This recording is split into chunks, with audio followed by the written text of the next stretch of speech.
Kerjasama negara maju dan berkembang. A. Karakteristik dan persebaran negara maju dan berkembang di dunia. Negara maju dan berkembang dibedakan berdasarkan tingkat pertumbuhan ekonominya, terutama pendapatan per kapita seperti GNP dan GDP. Bank Dunia mengklasifikasikan negara-negara berdasarkan pendapatan per kapita menjadi 4 kelompok. 1. Negara berpendapatan rendah, pendapatan per kapita kurang dari 785 US dollar. 2. Negara berpendapatan menengah, pendapatan per kapita antara 785 hingga 3.125 US dollar. 3. Negara berpendapat menengah tinggi, pendapatan per kapita antara 3.125 US dollar hingga 9.655 US dollar.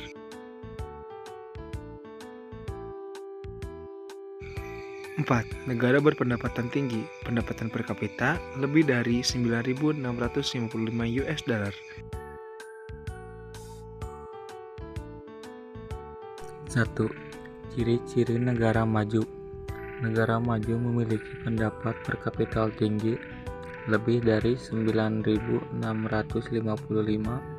teknologi tinggi, dan mayoritas pendudukan bekerja di sektor non-pertanian seperti industri dan jasa. Karakteristik negara maju meliputi yaitu A. Sumber daya manusia memiliki kualitas tinggi dalam ilmu, pengetahuan, dan teknologi. B. Tingkat pendidikan yang tinggi. C. Pertumbuhan penduduk rendah karena angka kelahiran kecil. D. Perekonomian yang kuat dan stabil. E. Lapangan kerja yang beragam dan terbuka. Dan F. Fasilitas pendukung kehidupan yang baik seperti pendidikan dan kesehatan.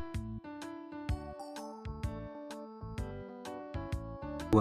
Ciri-ciri negara berkembang. Negara berkembang didefinisikan sebagai negara yang sedang dalam proses pembangunan untuk mencapai tinggi kesejahteraan dan kemajuan yang lebih tinggi. Karakteristik negara berkembang meliputi yaitu A. Sebagian besar penduduk bermata pencaharian di sektor petani. B. Tingkat pendidikan yang rendah. C. Angka kelahiran dan angka kematian relatif tinggi. D. Pertumbuhan perekonomian yang lambat. Dan E. Lapangan kerja kurang.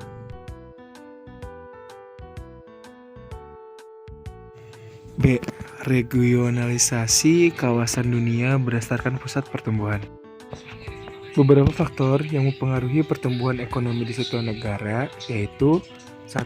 Investasi, 2. Ilmu pengetahuan dan teknologi, 3. Sumber daya manusia, dan 4. Sumber daya alam.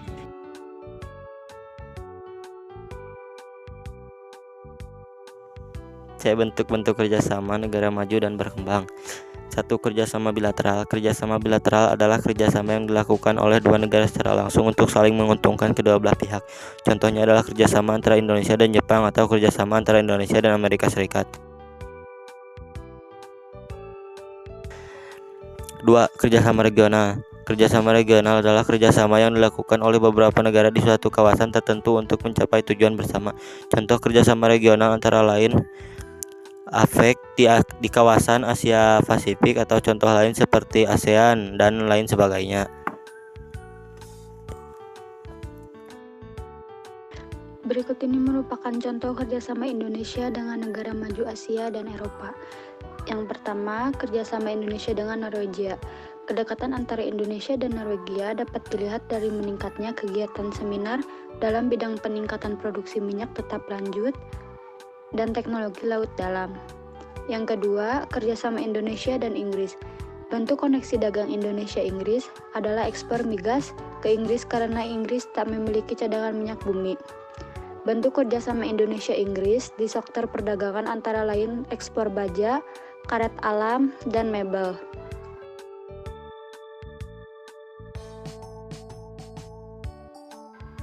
Kerjasama Indonesia dan India.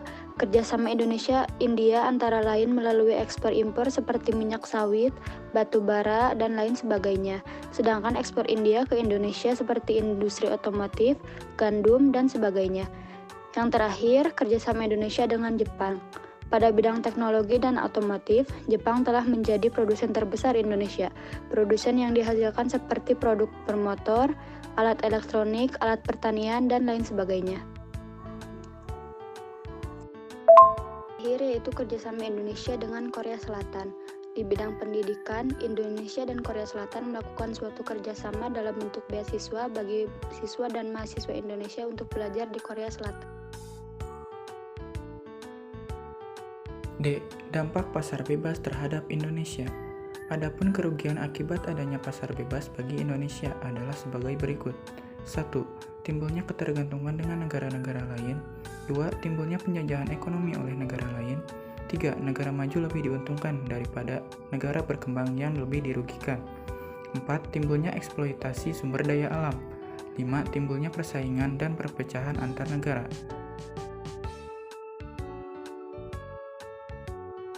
E. Strategi pembangunan Indonesia untuk menjadi negara maju. Ada beberapa cara untuk membangun Indonesia menjadi negara maju, yaitu dijelaskan sebagai berikut. 1. Program yang berkaitan dengan peningkatan kualitas sumber daya manusia. Berikut ini merupakan strategi pemerintah untuk meningkatkan sumber daya manusia. Yang pertama, meningkatkan sumber daya manusia melalui pendidikan. Yang kedua, meningkatkan pengembangan teknologi. 2. Program pembangunan karakter masyarakat. Yang pertama, menjadikan masyarakat Indonesia yang mandiri, kreatif, dan percaya diri. Yang kedua, mengurangi perilaku konsumtif dan meningkatkan kecintaan terhadap produk dalam negeri. Yang ketiga, memperkuat kebersamaan masyarakat dengan gotong royong dan kerjasama. Program pengelolaan sumber daya alam dan manusia. Program ini dilakukan dengan cara-cara sebagai berikut. Yang pertama, meningkatkan kegiatan wirausaha. Yang kedua, menjalankan industri berbasis sumber daya alam dari dalam negeri. Yang ketiga, menjalankan perdagangan dan jasa yang berorientasi pasar domestik dan ekspor. Dan yang terakhir, menjalankan pembangunan berorientasi ke laut dikarenakan wilayah Indonesia yang luas dengan lautan. Komitmen pemerintah. Untuk mencapai Indonesia sebagai negara maju, maka diperlukan adanya komitmen pemerintah. Komitmen pemerintah yang dimaksud adalah sebagai berikut. Komitmen pemimpin atau pemerintahan baik di tingkat pusat maupun daerah untuk membawa bangsa dan negara menjadi negara maju. Pemerintah juga harus memiliki tujuan yang jelas ingin menjadi negara maju. Melaksanakan kerjasama dengan institusi pendidikan dan swasta, kebijakan pemerintah harus diarahkan pada peningkatan investasi, penanaman modal, meningkatkan ekspor, dan menurunkan impor. Kestabilan politik yang dapat meningkatkan kefokusan pemerintah dalam pembangunan, serta pemerintah harus berkomitmen memberantas korupsi. Menjalankan kerjasama dengan negara maju, dan terakhir, meningkatkan pertahanan dan keamanan. Mungkin hanya sekian materi yang ingin kami sampaikan. Semoga bisa bermanfaat bagi teman-teman. Saya mewakilkan teman-teman saya ingin mengucapkan terima kasih kepada teman-teman yang sudah menyaksikan. Terima kasih teman-teman.